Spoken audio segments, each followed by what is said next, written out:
Shalom. First off, I want to give all praise, honor, and glory unto Yahweh, Bahashem, Yahweh Shai, Baruch HaKodash. I want to give double honors to the apostles, elders, and bishops of GMS, and a salutation unto the elect of the nation of Israel. And in this lesson, I want to get into, a lesson going into some brief and concise history, going into two pairs of countries, being Ireland and the United Kingdom, and Spain and Portugal. Now, the reason why I want to get into these today is because, those four countries make up the 4 of the 12 original member nations of the EU. And the EU are the 10 horns that we read about within the prophecy of the beast with 7 heads and 10 horns, which is the NATO and EU. But within the breakdown of those 10 horns, and with it being the EU, when you just look at the countries at face value, the EU were 12 countries. So one could ask themselves, okay, well, if the EU is supposed to represent these 10 horns, then why is it 12 countries? But that's because Ireland and the United Kingdom count as one horn, and Spain and Portugal count as one horn. And in this lesson, I want to go into some history on, on how that is the case, and give some context to give the sense to that.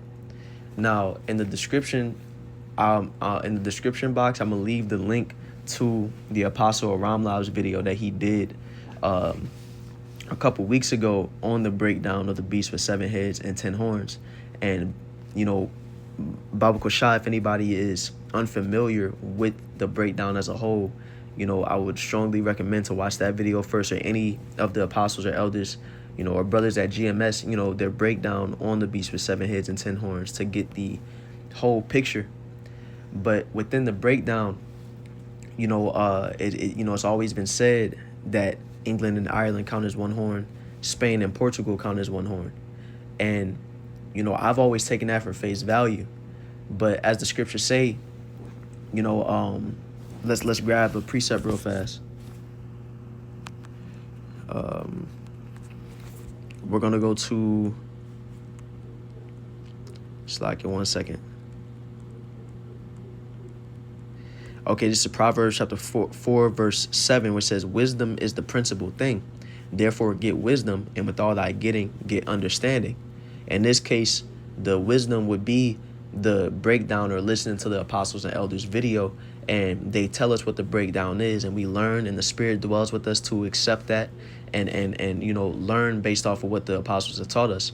But the understanding is when we hear certain things like, these two countries count as one horn, and we don't necessarily know why, but we're going off of the apostles or the elders or whatever brother we've heard the breakdown from and just taking it for face value. But when you go into the history and the context behind these countries and their relationship, then you get understanding on why that is the case. And so we have to be as the Church of Berea with with certain things, as you read about in the scriptures. The Church of Berea would receive understanding from the apostles, but from the Apostle Paul, but then they would seek out in the scriptures themselves and follow up and go into it themselves to see if the things that was being said were true.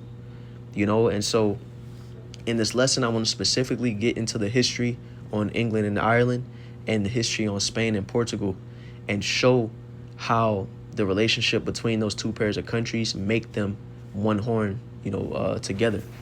So first, let's go into England and Ireland. Since the 12th century, the British conquered a majority of Ireland, and there was a full conquest of British control, which was completed in the 17th century. Now, up until the 18th century, Ireland was technically its own country and kingdom with its own parliament, but the leaders of the Irish parliament, or government, which is a different word for that, were dominated by Anglo-Irish elites who were loyal to Britain. So in 1798, the Irish had been inspired by the American and French revolutions, where they had broke away from British control. And the Irish, being inspired by that, they wanted to gain independence from Britain themselves. but that failed. And so to stabilize Ireland and prevent any more uprising or any, rebellions, what Britain did is that they would unify themselves with Ireland, and they created something called the Act of Union, which was made official in 1801. Now, the Act of Union, what it did is that it dissolved Ireland and Britain as separate countries, and it created the unified kingdom of Britain and Ireland. They became one. And so this consolidated the two countries' governments. It united, their churches, and it created one single economic market between the two. But the thing is, this was all just a move so that Britain could keep Ireland in check while giving them, it was kind of throwing them a bone. It was giving them some sort of superficial power, some sort of superficial equality with them. Because at the end of the day, all Britain was trying to do is continue to hold control as Ireland as a country underneath Britain's control. And so we see that within the Union. For example, Ireland had half the population of Britain, yet they only represented a sixth of the government. Most of the time when different legislation and things would be getting passed, the people who represented the British side of things, they got their way. Ireland didn't really get their way. There was major religious tensions because Britain was a Protestant-dominated country, and they discriminated against the Irish because they practiced Catholicism. And so, there was one more factor which created a lot of strife between Ireland and Britain within this union, because they joined their markets together, but Ireland couldn't keep up with Britain's economy, so it hurt Ireland more than it helped them. So Britain constantly stifled Ireland's cultural and national identity. They didn't, it seemed like they was giving them a fair shake. It seemed like they was helping them out, but really all they was doing was, keeping Ireland in check. And so there was, the legislation but behind the union had to be changed, multiple times throughout, and ultimately it fell apart. All these things eventually led to the Anglo-Irish Treaty in 1921, where most of Ireland left the Union and they gained full independence in 1949. Now, up until this point, up until the year 1949, ever since centuries and centuries ago, Britain held control over Ireland. And when we look at when Ireland and the UK joined the EU, it was only 24 years later after Ireland gained independence. And the whole country of Ireland didn't even gain independence completely. It was a majority of Ireland. To this day, Northern Ireland is still a part of the United Kingdom. So this history is why in 1973, Ireland and the UK joined the EU separately. And I want to make mention, this is just the foundation of the history. I'm giving a foundation, and brothers can go and look up these things themselves and get a greater context and grasp of everything that was going on. But if I was to sit here and go through all the history between England and Ireland, and especially what we about to get into is Spain and Portugal, we'll be here for a very long time. So I'm giving the foundation of, you can see based off this history, Ireland was basically almost like a vassal, or like like a satellite country to Ireland. It was always under their control. And even today, Northern Ireland is still a part of the UK. It was until recently that Ireland finally broke off. So you see how that makes them that one horn. That's what makes them count as one, even though they joined the EU separately. Now let's go to Spain and Portugal. Spain and Portugal were not two distinct countries until Portugal split from Spain in 1143 AD. The landmass that Spain and Portugal share is known as the Iberian Peninsula. If you look up a map of Europe or a map of the Iberian Peninsula, you see the landmass that they that they share. And, throughout history, that's how they were recognized. They weren't recognized as two separate countries. It was just Iberia. When Rome took them over, they took over the peninsula as a whole. They conquered and treated it as one place because that's what it was. There was no Spain and there was no Portugal at the time. And when the Romans ruled over them, that explains why today, even though Spanish and Portuguese are two separate languages, they both have a foundation in Latin. And that's why like a person from Spain can go to Portugal and vice versa and only be there for like a couple weeks, and they can pick up on the opposite language pretty fast because of their shared roots and, their shared history. Now, in 476 AD, after Roman control, the peninsula was ruled by the Visigoths, one of the ancient kingdoms of the Ten Horns. Because the Ten Horns were originally the different Gaelic kingdoms that ruled with, that held power with Rome, and they came back today as the EU. So the Visigoths, one of the ancient Ten Horns, they ruled over the peninsula as a whole. Again, there was no Spain, there was no Portugal at the time. It was just Iberia.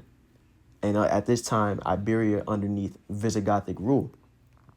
But in 711 AD, the Moors took over the peninsula and they pushed the Muslim religion.